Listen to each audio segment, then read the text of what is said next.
बिस्मिल्लाहिर्रहमानिर्रहीम।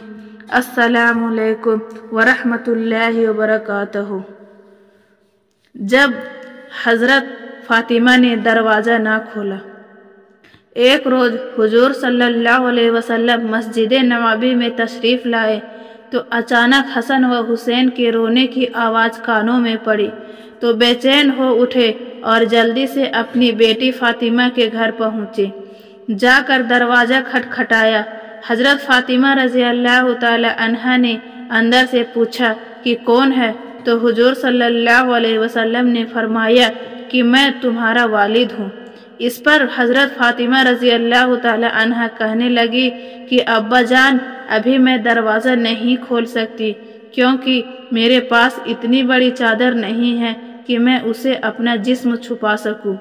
मेरी पुरानी चादर फट चुकी है और जो मौजूद है उससे अगर मैं सर ढांपती हूँ तो पैर खुल जाते हैं और अगर पैर ढांपती हूँ तो सर खुल जाता है।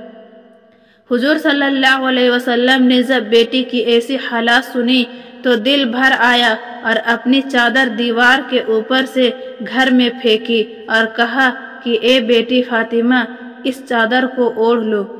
हज़रत फ़ातिमा रज़ी अल्लाह ताला अन्हा ने जल्दी से वो चादर ओढ़ी और जाकर दरवाज़ा खोला। हुजूर सल्लल्लाहु अलैहि वसल्लम ने जैसे ही अपनी बेटी फ़ातिमा का चेहरा देखा तो बहुत गमगीन हो गए, क्योंकि हुजूर सल्लल्लाहु अलैहि वसल्लम की सबसे खूबसूरत बेटी हज़रत फ़ातिमा का चेहरा उस वक्त कमजोरी की वजह से पीला पड़ चुका था। आँखों का रंग उतरा था और चेहरे पर एक अजीब सी उदासी थी। ऐसी हालात देखकर हुजूर सल्लल्लाहु अलैहि वसल्लम ने अपनी बेटी फ़ातिमा से कहा कि ए बेटी, तूने ये अपनी क्या हालात बना रखी है। तो हज़रत फ़ातिमा रज़ी अल्लाह ताला अन्हा ने जवाब दिया कि ए अब्बा जान, आज कई दिन गुजर चुके हैं, मैंने कुछ भी नहीं खाया। भूख से मेरी हालात ऐसी हो चुकी है कि मैं चारपाई से भी उठने की ताकत नहीं रखती।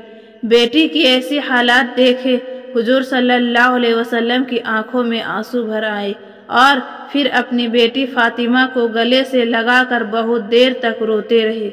हुजूर सल्लल्लाहु अलैहि वसल्लम ने पूछा कि ए मेरी प्यारी बेटी, मेरे बच्चे हसन व हुसैन क्यों रो रहे थे। तो हज़रत फ़ातिमा रज़ी अल्लाह ताला अन्हा ने जवाब दिया कि अब्बा जान, वो 2 दिनों से भूखे हैं, घर में खाने को कुछ भी नहीं। भूख से परेशान होकर वो दोनों रो रहे हैं। ये सुनकर हुजूर सल्लल्लाहु अलैहि वसल्लम ने अपनी बेटी फ़ातिमा से कहा कि ए मेरी बच्ची, परेशान ना हो और जाओ हसन व हुसैन को मेरे पास लेकर आओ। तो हज़रत फ़ातिमा अपने दोनों बच्चों को हुजूर सल्लल्लाहु अलैहि वसल्लम की खिदमत में ले आई। आप सल्लल्लाहु अलैहि वसल्लम ने अपना अंगूठा हसन के मुंह में रख दिया तो वो बड़े मज़े से उसे चूसने लगे। ये अल्लाह की तरफ से हुजूर सल्लल्लाहु अलैहि वसल्लम के लिए एक ऐसा मौजिज़ा था कि जिसके बारे में लिखा है कि उस वक्त हुजूर सल्लल्लाहु अलैहि वसल्लम के अंगूठे से दूध निकल रहा था कि जिसे पीकर हजरत हसन के पेट भर गया और वो खामोश हो गए। फिर हुजूर सल्लल्लाहु अलैहि वसल्लम ने आगे बढ़कर हजरत हुसैन के मुंह में अपना अंगूठा रखा और वो भी बहुत देर तक उसे चूसते रहे। तभी ज़ुहर की अजान होने लगी और हुजूर सल्लल्लाहु अलैहि वसल्लम मस्जिद चले आए। इस वाक़ये को अभी कुछ ही नहीं गुजरे थे कि एक रोज़ हुजूर सल्लल्लाहु अलैहि वसल्लम अपने घर में बैठे थे कि तभी हज़रत फ़ातिमा घर आ पहुंची। अचानक बेटी को घर आता देख हुजूर सल्लल्लाहु अलैहि वसल्लम ने पूछा कि ए बेटी फ़ातिमा, खैरियत तो है, कैसे आना हुआ। तो हज़रत फ़ातिमा ने अपने दुपट्टे का एक कोना खोला और उसमें बंधी आधी रोटी हुजूर सल्लल्लाहु अलैहि वसल्लम के सामने रखते हुए कहने लगी कि अब्बा जान, ये आधी रोटी मैं आपके लिए तोहफे में लाई हूँ, आप इसे कबूल फरमा ले। हुजूर सल्लल्लाहु अलैहि वसल्लम ने पूछा कि ए फ़ातिमा, क्या बात बनी। तो हज़रत फ़ातिमा रज़ी अल्लाह ताला अन्हा ने फरमाया कि ए अल्लाह के रसूल, हम सारे घर वाले कई दिनों से भूखे थे। मेरे शोहर हज़रत अली ने जाकर कुछ काम किया और थोड़ा सा आटा लेकर आए। मैंने उससे कुछ रोटियां बनाई, एक रोटी हसन को खिलाई और दूसरी हुसैन को, एक रोटी मेरे शोहर अली ने खाई और एक रोटी गरीब साइल को पकड़ा दी। आखिर में एक रोटी मेरे हिस्से में भी आई।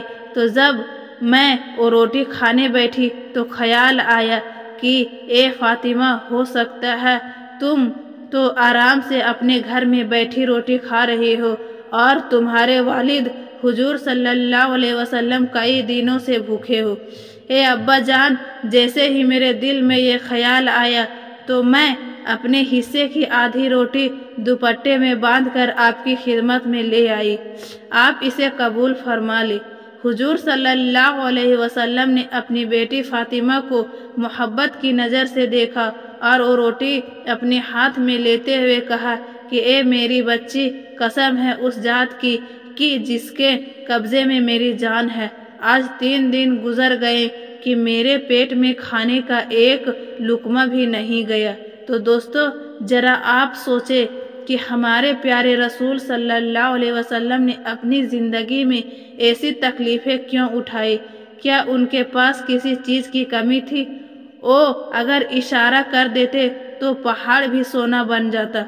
उनकी एक दुआ पर अल्लाह ताला पूरी जन्नत को ही ज़मीन पर उतार देते। उनके एक हुक्म पर फरिश्ते सारी दुनिया की नेमतें उनके कदमों में लाकर रख देते। हमारे हुजूर तो वो इंसान थे कि जिन्होंने चांद की तरफ इशारा किया तो उसके 2 टुकड़े हो गए। सूरज को हुक्म दिया कि तो वो अपनी जगह पर ठहर गया। उनके एक आंसू पर पूरे आसमान में तहलका मचा जाता और अल्लाह ताला जिब्रील को भेजकर कहते कि ए जिब्रील, मेरे प्यारे नबी से जाकर पूछो कि उन्हें किस चीज़ की ज़रूरत है। वो जो भी मांगे मैं वो सब देने को तैयार हूँ। लेकिन हुजूर सल्लल्लाहु अलैहि वसल्लम का सिर्फ एक ही जवाब होता कि ए अल्लाह, क़यामत के दिन मेरी उम्मत को बख्श देना। तो प्यारे दोस्तों, हमारे हुजूर सल्लल्लाहु अलैहि वसल्लम ने इतनी तकलीफ़ें इसलिए बर्दाश्त की ताकि बाद में आने वाली उम्मत के लिए गरीबी दीन से दूर होने का सबब ना बने। अगर किसी गरीब के घर में खाने को ना हो तो वो सब्र कर सके कि जब हमारे रसूल के घर में 2 महीने चूल्हा नहीं जला और उन्हें अपने पेट पर 4-4 पत्थर बांधे तो हम भी कुर्बानी दे सकते हैं।